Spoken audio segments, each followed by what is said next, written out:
Irmãos, bem-vindos, que Deus abençoe a cada um de vocês. Esse é o momento que nós tiramos para juntos pensarmos um pouco na palavra de Deus, e isso é importantíssimo. E hoje nós queremos ver capítulo 2 de Ruth, do verso 1 até o verso 7. Então, se você tem a sua Bíblia aí, abra no capítulo 2, verso 1 até o 7.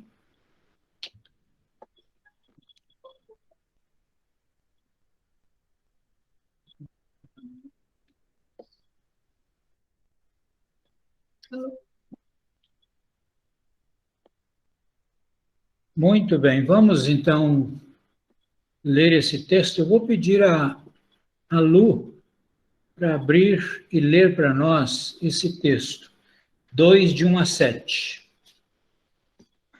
Pastor, o meu óculos quebrou, eu não consigo enxergar. Eu vou pedir para o Edu, pode ser? Pode ser. Tinha Noemi um parente de seu marido, senhor de muitos bens, da família de Elimeleque, o qual se chamava Boaz. Ruth, a moabita, disse a Noemi: deixa-me ir ao campo, e apanharei espigas atrás daquele que me favorecer. Ela lhe disse: vai, minha filha. Ela se foi, chegou ao campo e apanhou após os segadores. Por casualidade, entrou na parte que pertencia a Boaz, o qual era da família de Elimeleque. Eis que Boaz veio de Belém e disse aos segadores: o Senhor seja convosco. Responderam-lhes eles: o Senhor te abençoe. Depois perguntou Boaz ao servo encarregado dos segadores: de quem é essa moça? Respondeu-lhe o servo: esta é a moça moabita, que veio com Noemi da terra de Moabe. Disse-me ela: deixa-me rebuscar espigas e ajuntá-las entre as gavelas após os segadores. Assim ela veio. Desde pela manhã até agora está aqui, menos um pouco que esteve na choça. Amém. Aí está a palavra de Deus. Eu queria que nós orássemos mais uma vez, pedindo agora a iluminação do Espírito Santo para que os princípios que nós vamos tirar dessa palavra sejam princípios que possam realmente impactar a nossa vida. Eu quero pedir para essa oração o nosso irmão Major Volny. Por favor, nos dirija a Deus nessa oração. Paizinho amado, em nome do teu Filho Jesus Cristo, nós nos colocamos diante de ti agora para que o teu Espírito Santo, Senhor, possa orientar, iluminar, esclarecer qualquer dúvida, Senhor, e possamos ter um aprofundamento no conhecimento, termos intimidade contigo, para que cresçamos em graça, glória e conhecimento. Abençoa os teus servos que estão se disponibilizando, Senhor, a ensinar, bem como aqueles todos que estão se disponibilizando a aprender, Jesus. Sabemos que às vezes os dias são corridos, difíceis por uma série de coisas, mas nós queremos estar diante de Ti.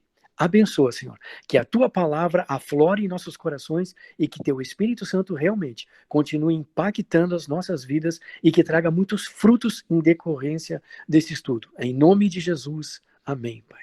Amém. Muito obrigado, irmão. Quando eu leio esse texto, me salta à mente o seguinte tema: creia na possibilidade da vitória. Meus queridos, uma forma de sintetizar o livro de Ruth é apresentá-lo como a história de uma família que recomeçou das cinzas, a história de alguém que acreditou na possibilidade de reconstruir a vida, a história de alguém que acreditou na possibilidade de retomar a vida, mesmo depois de problemas, dificuldades tão sérios. Quando Ruth casou-se com um dos filhos de Elimeleque, de Noemi, parecia que a vida iria sorrir para ela. Mas, de repente, como nós conhecemos a história, ela esbarrou com o inesperado, que aparentemente arruinaria a sua vida, dependendo da sua reação. Como Ruth retoma a caminhada a partir dos pedaços, nos ensina uma grande lição que nós precisamos valorizar. Às vezes a vida nos prega peças e nos transforma em pedaços, mas Deus quer tomar esses pedaços em suas mãos e fazer deles um verdadeiro edifício de amor.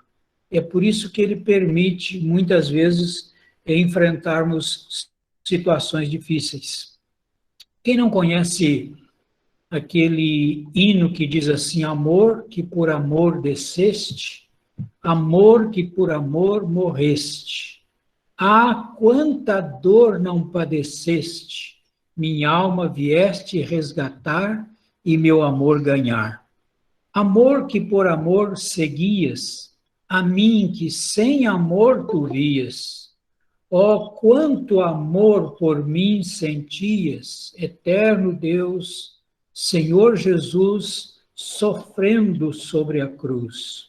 Amor que tudo me perdoas, amor que até mesmo abençoas, um réu de quem tu te afeiçoas, vencido, ó Salvador, por ti, teu grande amor senti.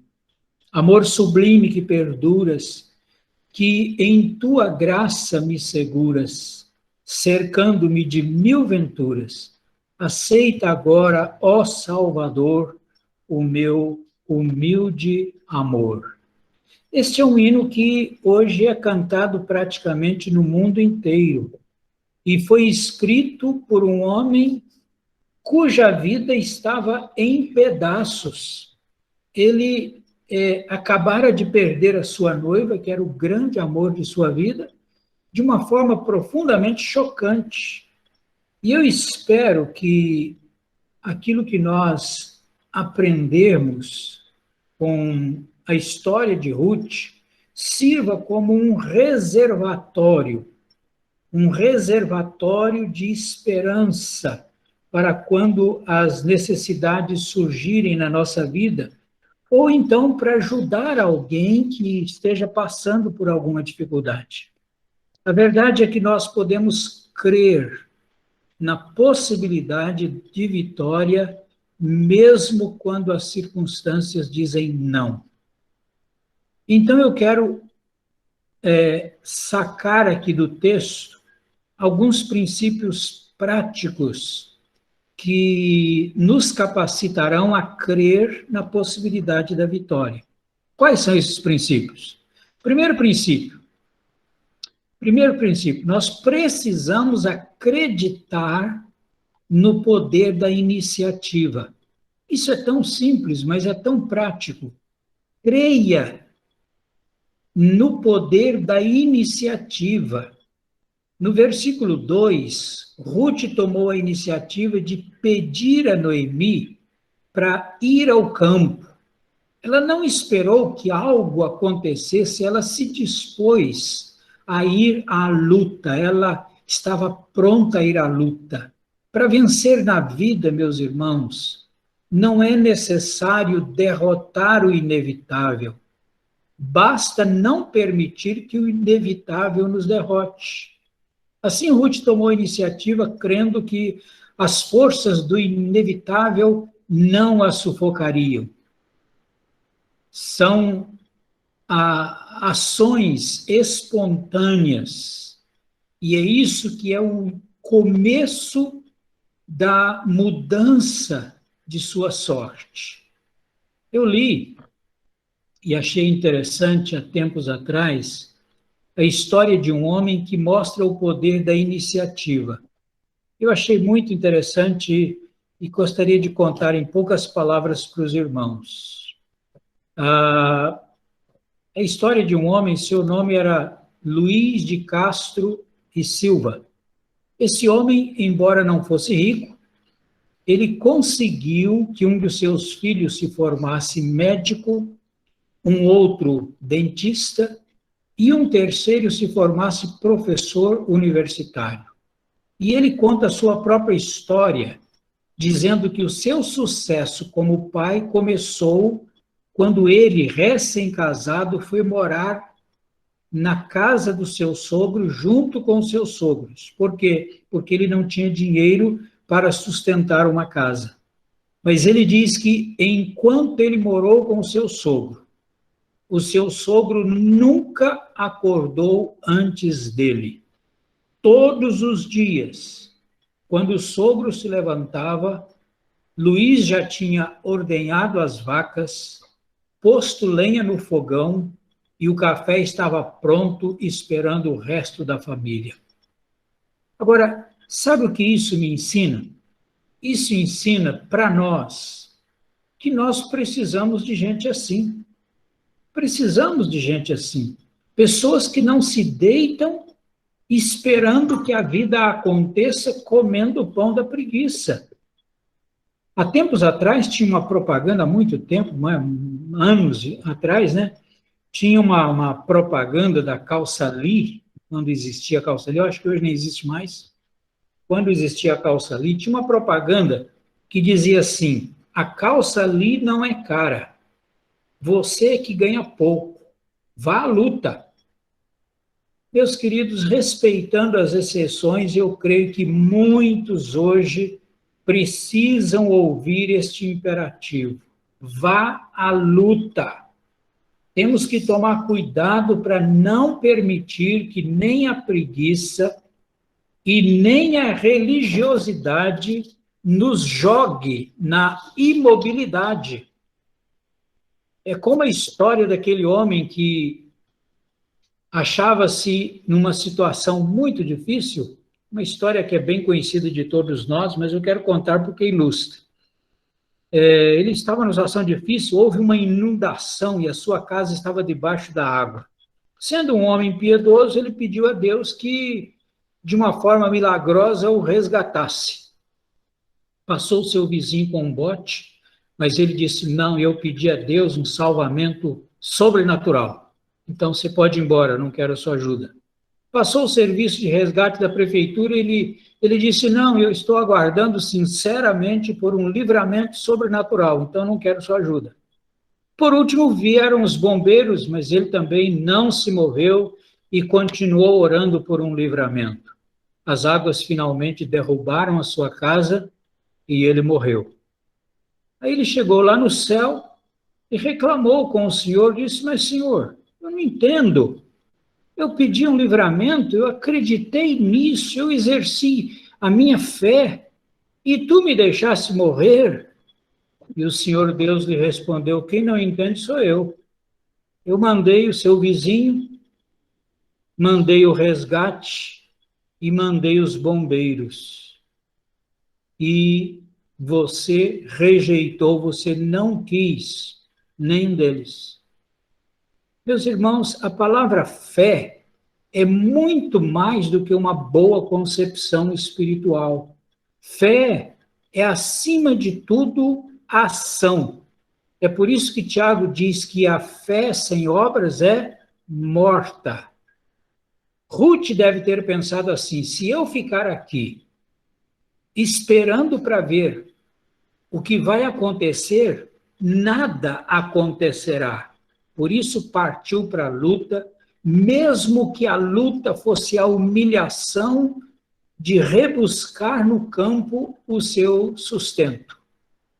Se nós ficarmos esperando que as coisas aconteçam sem tomarmos nenhuma atitude, nada acontecerá. É preciso lutar, é preciso tomar iniciativa, creia na possibilidade da iniciativa. É preciso levantar a cabeça, porque Deus certamente nos ajudará. Eu digo isso, irmãos, com respeito a tudo, com respeito a todas as áreas, com respeito ao trabalho, com respeito ao estudo, com respeito à família, especialmente com respeito à vida espiritual. Temos que tomar a iniciativa, senão nós vamos ficar na mesmice o tempo todo. Se não nos disciplinarmos para estudarmos a palavra de Deus, se não nos disciplinarmos para termos uma vida de oração, sabe o que vai acontecer? Nós nunca vamos estudar a palavra e nós nunca vamos ter uma vida de oração, porque vai depender de disciplina. Não permita que a vida aconteça simplesmente enquanto você pensa, um dia vai melhorar. Mexa-se, faça alguma coisa. Nós não podemos nos acomodar, meus irmãos. Então, vá em frente, converse com a sua esposa, discipline os seus filhos, faça algo, tome iniciativa. Esta é a primeira lição, primeiro princípio prático que nós aprendemos com Ruth nesse texto. Precisamos acreditar no poder da iniciativa e tomar iniciativa.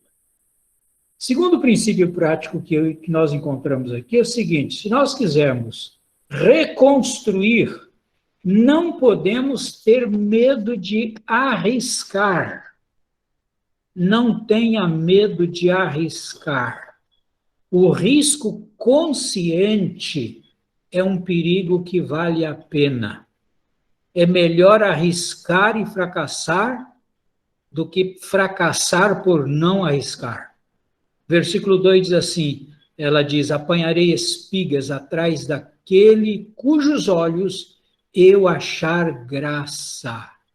Em outras palavras, ela está dizendo, eu vou me arriscar. Quem sabe eu ache graça. A lei determinava que as bordas dos campos deveriam ser deixadas sem colher para que os pobres viessem rebuscar aquelas sobras e não morressem de fome. Mas, apesar disso, nem todos eram bem-vindos para rebuscar nos campos. Os judeus desenvolveram certos critérios para isso. Mas Ruth disse, eu vou procurar um campo de cevada e nesse campo eu vou rebuscar e pode ser que eu ache graça aos olhos do dono do campo, e ele deixe. É um risco que eu vou correr. Eu não sei se ele vai me enxotar, mas eu vou. Meus queridos, quem quiser recomeçar deve estar disposto, deve estar pronto a correr riscos. A vitória encontra-se na possibilidade dos que se arriscam, mesmo quando tudo parece contrário. Aqueles que tentam e fracassam, ainda assim são melhores do que aqueles que não tentam.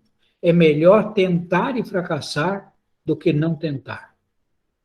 Quando eu era criança, e eu fui criado numa fazenda, eu me lembro muito bem que os melhores frutos do pomar eram aqueles que ficavam na parte mais alta das árvores. Sabe por quê? Porque nem todos têm coragem de subir, de arriscar-se a subir. Apanhar frutas baixas é mais cômodo, é mais fácil, mas elas não são tão saborosas. Creio que todos os irmãos já ouviram aquela música que diz assim, laranja madura na beira da estrada, está bichada, pois é, ou tem marimbondo no pé. Qual a moral dessa letra? Tudo que é fácil demais está ao alcance de qualquer um. Se a fruta está madura na beira da estrada, alguma coisa está errada, porque caso contrário, os covardes já a teriam pegado. O que eu quero dizer com isso é que nós precisamos aprender a correr riscos e não nos darmos por vencidos facilmente. Que o testemunho da nossa vida seja aquele de lutarmos com bravura, mesmo que não tenha dado certo, mas nós lutamos. Um personagem interessante, interessantíssimo, aliás, na Segunda Guerra Mundial, eu li bastante sobre ele, foi o General Patton. Ele sempre foi uma figura controversa, uma figura controversa.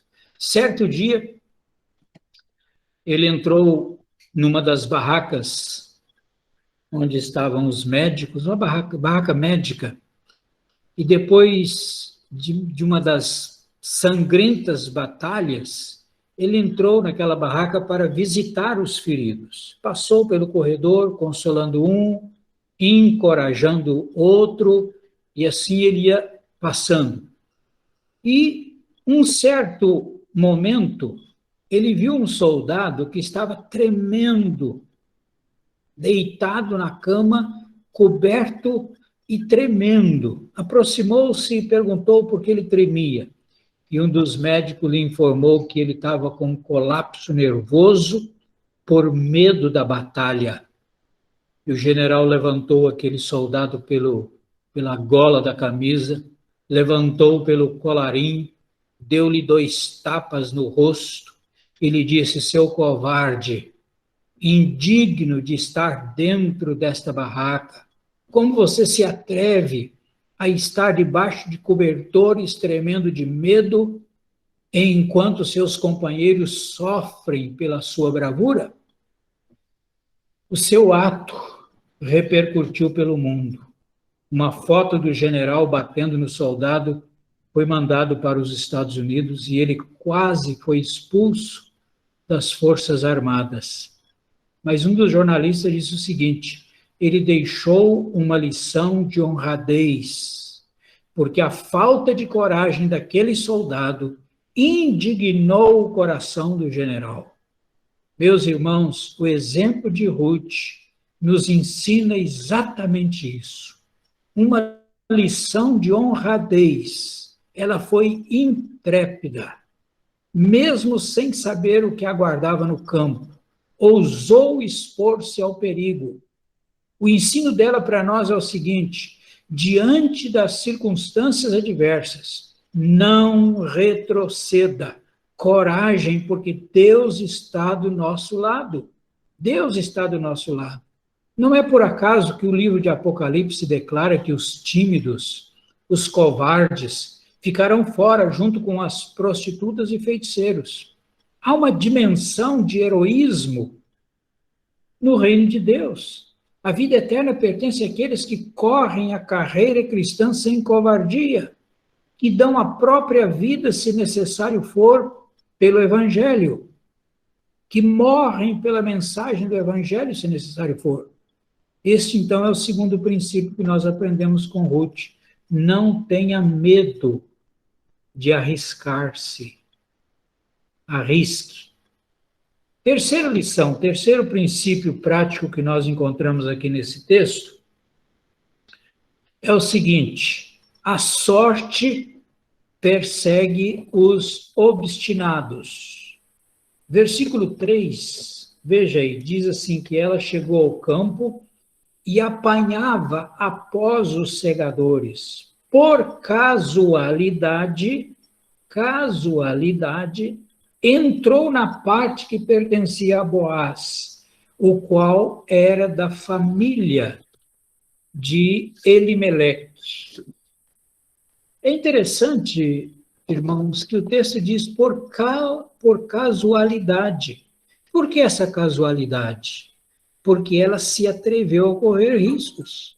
E é interessante que ela caiu exatamente no campo de Boaz, parente riquíssimo de Elimeleque. Existe um ditado que diz que a sorte só persegue os obstinados, e isso, em grande parte, é verdadeiro. Se não buscarmos obstinadamente os nossos objetivos, nós não alcançaremos nada. Todo mundo sabe disso. Essa persistência, essa perseverança é extremamente valiosa. Aquele que insiste resoluto em buscar os seus sonhos, na maioria das vezes o alcança, porque Deus os honra. Em grande parte, podemos dizer que o nosso sucesso nesse sentido depende da nossa capacidade de canalizar o nosso ânimo, o ânimo de Deus em nós, para os projetos certos da nossa vida. Coloque sua vida, coloque o seu destino nas mãos de Deus e você receberá dele entusiasmo, você receberá dele força para o combate. E aí começarão a acontecer aquelas coisas, aquelas coincidências, entre aspas, incríveis. E esse é o terceiro princípio que nós encontramos aqui. A sorte persegue os obstinados. Quarto princípio que esse texto nos ensina, nós aprendemos aqui com Ruth, é o seguinte: nós precisamos perseguir os nossos objetivos disciplinadamente. Perseguir os objetivos com disciplina. É interessante que o verso 7 diz que Ruth se dedicou ao trabalho o dia todo, ela perseverou no trabalho, mas preste atenção nisso, também encontrou tempo para descansar. Olha o ritmo. Ruth conseguiu dar um ritmo à sua disciplina no trabalho. É comum a gente encontrar pessoas frustradas porque querem alcançar os seus objetivos sem trabalhar, sem perseverança e, o pior ainda, sem o descanso que cadencia o nosso esforço. Essa disciplina é muito importante. Quem me conhece sabe que, musicalmente falando, eu sou um desastre. Eu não tenho ritmo, nem harmonia. Eu consigo me desafinar até quando bato palmas. Vez ou outra eu me pego batendo palma diferente de todo mundo. Aí eu penso assim, será que está todo mundo errado? Sou eu que estou certo aqui? Mas eu me lembro, uma época na minha vida, quando eu estava ainda no seminário, que eu queria saber de tudo um pouco. E certa vez alguém me disse que pastor precisava saber música. Se como pastor, você precisa saber música, precisa tocar violão, aprender a tocar violão, coisa desse tipo. No mesmo dia, eu me matriculei num curso de violão que tinha no seminário. E eu fui a umas 10 aulas. Aí eu perguntei para o professor o seguinte, quando é que eu vou começar a tocar violão? Ele olhou para mim, deu uma risadinha e disse assim, dentro de uns 8 ou 10 anos, quem sabe, você vai tocar alguma coisa.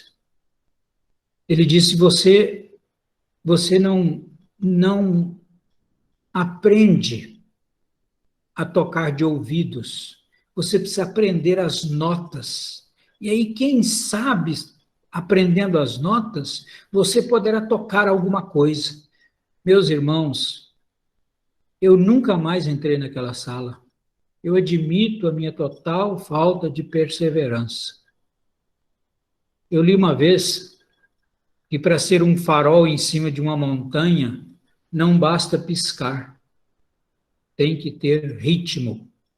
Se nós queremos vencer, nós precisamos perseguir os nossos objetivos com ritmo e com disciplina. Precisamos trabalhar, descansar, persistir, até atingir o nosso alvo. Jesus contou uma parábola em Lucas capítulo 18, e eu quero terminar aqui a minha palavra esta noite mencionando essa parábola. Jesus conta a parábola, se havia numa certa cidade, um juiz que não temia Deus e nem respeitava homem algum. Mas olha aqui, abrindo um parênteses, né, as qualidades desse juiz. Qualidades horrorosas. Primeira qualidade horrível dele, não temia Deus. Segunda qualidade horrível dele, não respeitava homem algum. Mas Jesus diz assim, também havia naquela mesma cidade uma viúva que vinha ter com ele dizendo, julga a minha causa contra o meu adversário. Julga a minha causa. E lá estava, todos os dias aquela viúva batendo na porta do juiz e pedindo que ele julgasse a sua causa. Por algum tempo ele não quis atender, mas depois ele disse consigo mesmo o seguinte, bem que eu não temo a Deus e não respeito homem algum, todavia, como esta viúva me importuna, julgarei a sua causa para não suceder que por fim venha a molestar-me. Então disse o Senhor: considera no que diz esse juiz iníquo, esse juiz injusto. Não fará Deus justiça aos seus escolhidos, que a ele clamam dia e noite, embora pareça demorado em defendê-los? Meus irmãos, é claro, abrindo aqui outro parênteses, é claro que Jesus não está comparando Deus com esse juiz injusto. O que ele está ensinando é o seguinte: se este juiz, sendo mau, sendo egoísta, cedeu ao pedido de uma viúva sem nome, quanto mais Deus, que é infinitamente bondoso. E tem mais, a viúva era desconhecida, mas nós não. Nós somos filhos e filhas de Deus. Quando nós oramos, são filhos e filhas de Deus se dirigindo a um Pai amoroso, eternamente bondoso. Meus irmãos, com isso Jesus nos ensina a orar persistentemente com determinação. Não quer dizer que nós oramos para convencer a Deus de que ele precisa fazer, do que ele precisa fazer. Nós oramos para obedecer a Deus que nos ordena orarmos. Oramos para estarmos em comunhão com a vontade de Deus. Não oramos para mudar a vontade de Deus, mas para cumprir a vontade de Deus. Muito bem, fecha o parênteses aí, volta aqui. Então, quando Boaz chega na sua ceifa e observa Ruth trabalhando ali, avental na cintura, indo em frente, aquilo tocou o coração de Boaz e ele não resistiu o ser simpático com Ruth. Meus queridos, no cristianismo não se admite a postura do homem de mente vacilante, porque aquele que serpenteia entre dois caminhos não alcança nada. Como disse Tiago, ele será como onda do mar, impelida e agitada pelo vento. Uma hora está lá em cima, outra hora está lá embaixo. Tiago disse: não suponha tal homem que alcançará do Senhor alguma coisa.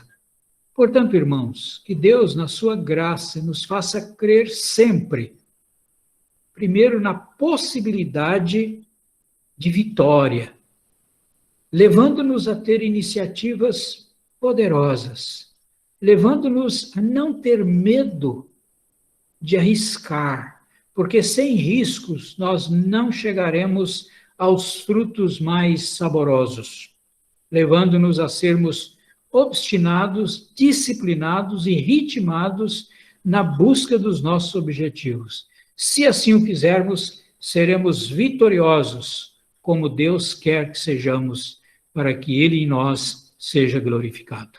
Façamos isso em nome de Jesus. Amém.